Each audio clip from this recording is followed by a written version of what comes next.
I am in Vienna, Austria, and this is the infamous Vienna Academy of Fine Arts. The Historic Arts Academy was built in 1877 and still operates in this building today. The interior of this academy is quite ornate, and there's a bunch of tiny colorful children in the center. However, this academy has an unfortunate place in history and may have indirectly set off a series of devastating global events because they rejected admittance of a young struggling artist named Adolf Hitler. Yes, the young Adolf Hitler came to Vienna at the age of 18, aspiring to be a great artist, so he applied to take drawing classes here at the Vienna Academy of Fine Arts, but was rejected twice in 1907 and 1908. On his second attempt, his drawings were judged to be so bad that the Academy's administration would not even let him take the formal exam. They apparently thought his drawings of buildings and landscapes were good, but he couldn't draw human faces. Hitler maintained a lot of resentment after these rejections, and also just despised Vienna in general later on. After his unsuccessful applications, he did stay in Vienna until May of 1913, when he left to avoid military service. He was pretty much in poverty and lived at a poor men's home. He would try and sell his watercolors, and actually some of the only takers were Jewish shopkeepers. He did start to follow politics here, and started developing his anti-Semitic ideology, as anti-Semitism was pretty commonplace. So this is the art school that rejected Hitler, and perhaps set off a course of devastating events that would reshape the world. Also, the sculptor Rudolf Schwartz successfully graduated from this academy, and he went on to Indianapolis, Indiana to create the fantastic sculptures on the Soldiers and Sailors monuments, as well as many other smaller monuments around the state. Here at the Academy in Vienna, Schwartz befriended Karl Bitter, who introduced him to stone carving, and later invited him to Indianapolis to work on the Soldiers and Sailors monuments. Karl Bitter also became a prominent monument sculptor in the United States. The Academy of Fine Arts stands on the Schillerplatz, with its centerpiece being the Schiller Monument, a statue of the great German poet Friedrich Schiller. Schiller does not really have any connections to Vienna, but he is considered one of the greatest German language writers and was especially popular in the 19th century. So in 1876 the city erected this monument. Many Viennese composers did appreciate Schiller's writings, such as Beethoven, who in his Ninth Symphony was inspired by Schiller's Ode to Joy. There's also a monument to Franz Werfel. He wrote a novel called 40 Days of Musa Dog in 1933, which first really brought attention to the Armenian genocide. There are tributes left by Armenians at this monument erected by the Armenian people. And here's a monument to the 19th century Austrian poet Anastasius Grün. Directly across from the Schiller monument is the Goethe monument, a statue of the great German romantic writer Johann Wolfgang von Goethe. Goethe also doesn't really have anything to do with Vienna, but he is one of the most popular German poets ever, so the city erected this statue of him in 1900. Goethe is locked in a perpetual century-long staring contest with his friend and rival Friedrich Schiller.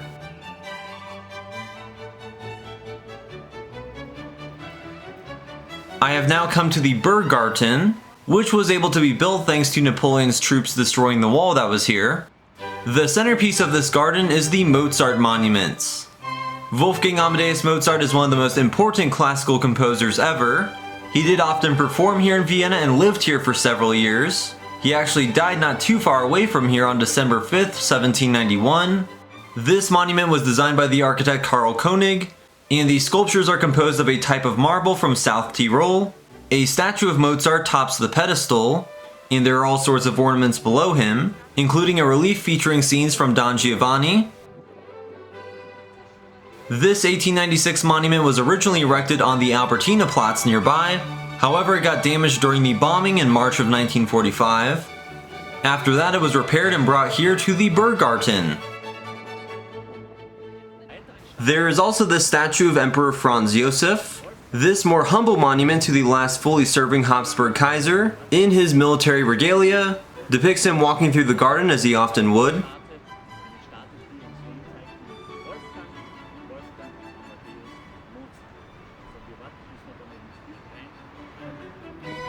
That's the backside of the Kunsthistorisches Museum, the art history museum located on the Maria Theresa Platz, directly across from the identical looking Natural History Museum. In between these two legendary museums is the Maria Theresa Monument, a colossal statue honoring one of the most famous Habsburg rulers. This monument was erected in 1888 as the centerpiece of this new square between the two new museums. Maria Theresa, the legendary empress who transformed the Habsburg monarchy between 1740 and 1780, sits on her throne surrounded by her military commanders on horseback. By the way, I do have videos on both the Kunsthistorisches and Naturhistorisches museums. They are amazing, and those videos are linked in the description.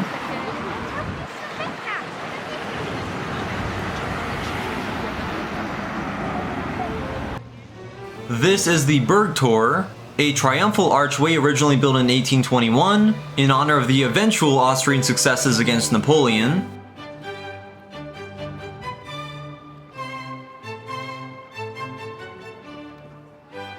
This massive gateway to the Heldenplatz was redesigned after the World Wars.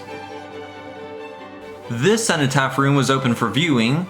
That says in memory of the victims in Austria's fight for freedom. Alright, this is the Neue Burg of the Hofburg, the more modern part of the Habsburgs Palace, which was finished in the early 1900s, so the Habsburgs did not end up having much use for it. It is now home to the Austrian National Library. Adolf Hitler did infamously use the balcony in the center there to announce the annexation of Austria. Along with housing one of the largest libraries in the world, there's also the Museum of Austrian History, a papyrus museum, the Ephesos Museum, housing a collection of relics from the ancient city in present-day Turkey, and there's also the Weltmuseum, an interesting ethnographic museum which I did visit, and there's a separate video on that. However, I was totally surprised to find on the top level of the Weltmuseum the Imperial Armory and a collection of old musical instruments. Since I had no idea these were here, I did have to really rush through them for the sake of time. And they are both huge collections. This first exhibit contains all sorts of royal hunting rifles and other equipment. These unique guns and powder boxes were owned by Kaiser Leopold I.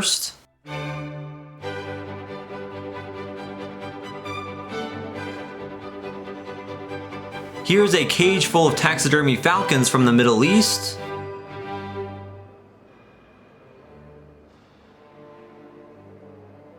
And there's a map of the colossal Hofburg complex.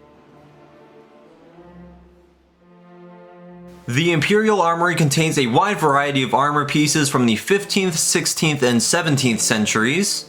Most of the armor and weapons on display here were used for ceremonial and tournament purposes, so some of it is rather extravagant. These sets of armor are from the 1570s. Here are some great old helmets, swords, shields, even some orbs and scepters.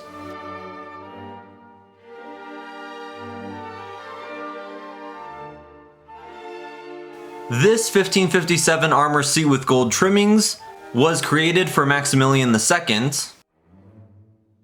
There are all sorts of armor mounts riding horses with their own custom armor.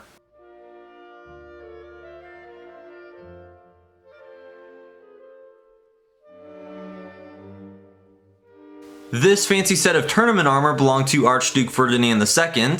It is composed of 87 individual pieces.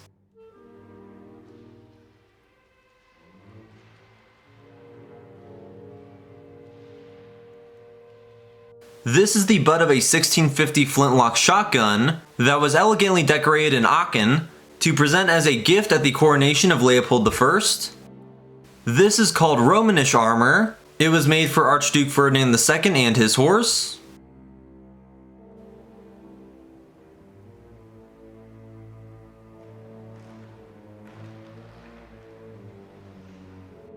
This 1544 armor was commissioned by Karl V for Philip II, the King of Spain. There's a wood-carved head of Philip on this armor set. This one is really bizarre. It is costume armor created in 1526, most likely for the wedding of Albrecht von Hohenzollern, the former Grand Master of the Teutonic Order. That must have been a weird wedding. In 1477, armorer Lorenz Helmschmidt delivered the horse armor on that horse to Kaiser Friedrich III to prepare for his war against Burgundy and Lorraine. I believe these collections are technically owned by the Kunsthistorisches Museum. Guess there's not enough room in their massive building to display all of this. So the Imperial Armory is really interesting. It felt that there were endless rooms filled with fantastic antique armor. I could have spent hours going through there. There is also a collection of historical musical instruments up here, which is also a huge museum in itself here in the Hofburg, featuring all sorts of magnificent instruments. Vienna is essentially the capital of classical music, so the city has an incredibly rich musical heritage. Here is a musical cabinet with a built-in spinet from the first half of the 17th century. This ornate 1628 table has a built-in organ, because why not? And here's a cabinet organ built in the 17th century.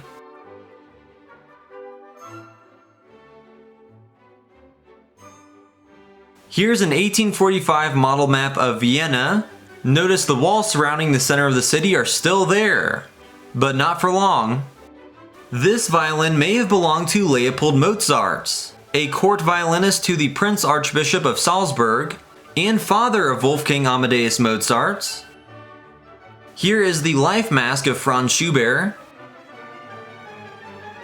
Here is a collection of pianos, including some unique ones. This piano belonged to a young Clara Wieck, a pianist who married the composer Robert Schumann. They both regularly play this piano at their home in Dusseldorf, and even Johann Brahms used this piano when he visited.